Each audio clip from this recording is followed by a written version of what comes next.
श्री रामकृष्ण के श्रृंखला पर अगली कड़ी पेश करते हुए आज का विषय है अष्ट सिद्धि और साधु संग पर श्री ठाकुर का विचार।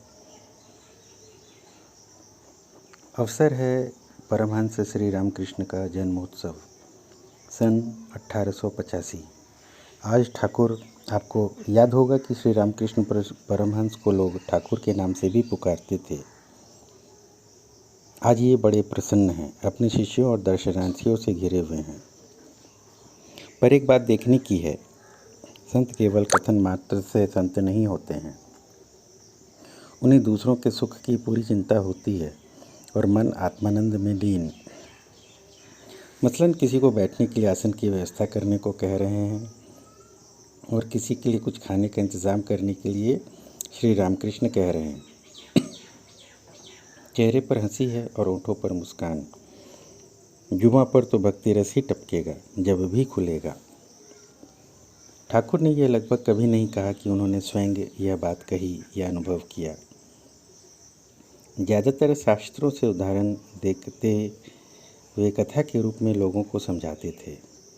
हाँ, तो ठाकुर ने अष्ट सिद्धि विषय पर कहा कि श्री कृष्ण ने अर्जुन से कहा कि अष्ट सिद्धि में से एक सिद्धि के रहते कुछ शक्ति हो सकती है, परंतु मुझे यानी ईश्वर को ना पाओगे। सिद्धि द्वारा अच्छी शक्ति, बल, धन ये सब प्राप्त हो सकते हैं, परंतु ईश्वर की प्राप्ति नहीं होती।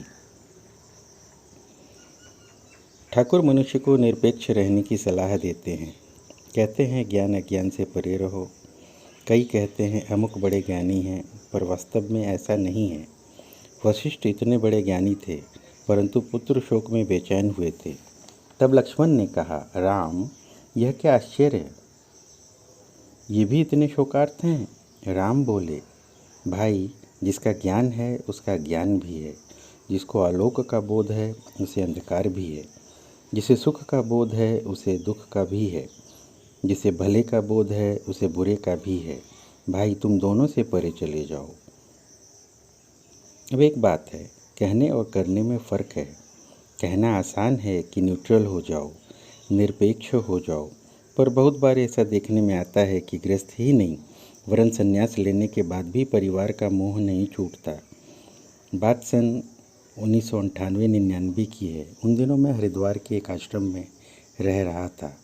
आश्रम का नाम बताना प्रसंगवश उचित नहीं जान पड़ता है, पर यह कथा सत्य है। आश्रम होने के नाते वहाँ कई सन्यासी रह रहे थे। गेरुआ वस्त्र में एक अजीब सा खिंचाव है, एक सम्मान।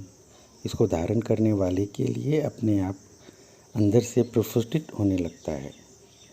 तो वहाँ रहते रहते कई बार ऐसा अवसर आया कि मैं किसी एक दो सन्यासी से थोड़ा ज़्यादा घुल मिल गया।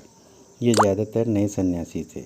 1998 के हरिद्वार के कुंभ में ही इन्होंने दीक्षा लिया था।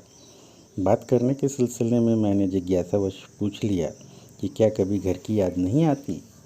मुंह पर तो बहुतेरे मुकर जाते थे, पर उन्हीं में से एक ने मुझे किसी को न बताने की शर्त पर कहा कि ऐसे अनेक पुराने सन्यासी भी हैं जिनका परिवार से मोह भंग नहीं हुआ है और वे अवसर पाकर कभी कभी अपने घर का चक्कर साल 6 महीने में लगा लेते हैं।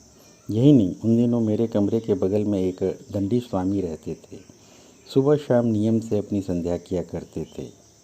ये स्वामी जी आश्रम के भंडारे से नहीं खाते थे। उनका कहना था कि यह आश्रम उदासीन अखाड़े वालों का है और हम दंडी संप्रदाय के हैं। पता नहीं तब कैसे रहते थे वहाँ। किसी ने बताया कि वे पिछले 8 वर्षों से रह रहे थे। बात करने पर ये धर्म के बड़े बड़े व्याख्यान दिया करते थे।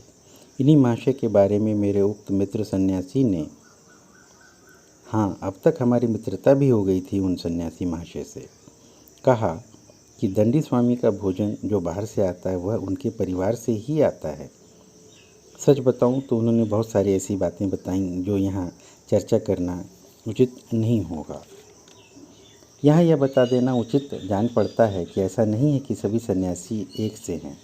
कई सन्यासियों को मैंने देखा है कि बड़े निष्ठा से अपनी साधना में लीन हैं। उन पर फिर कभी चर्चा करूँगा।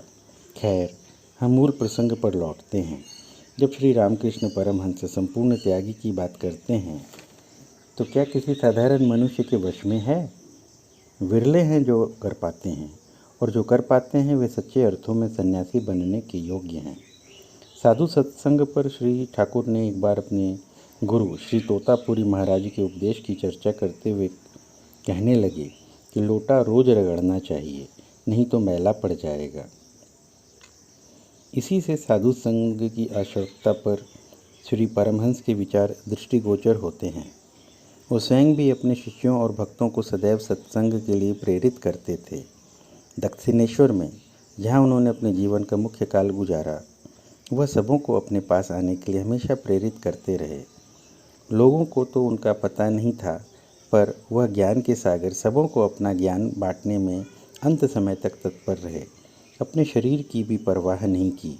ऐसे महान विभूति युगों में एक जन्म लेती है, उनको हमारा शत शत नमन। आइए मिलकर ओम का उच्चारण करते हुए इस कड़ी को यहीं विराम देते हैं। ओम।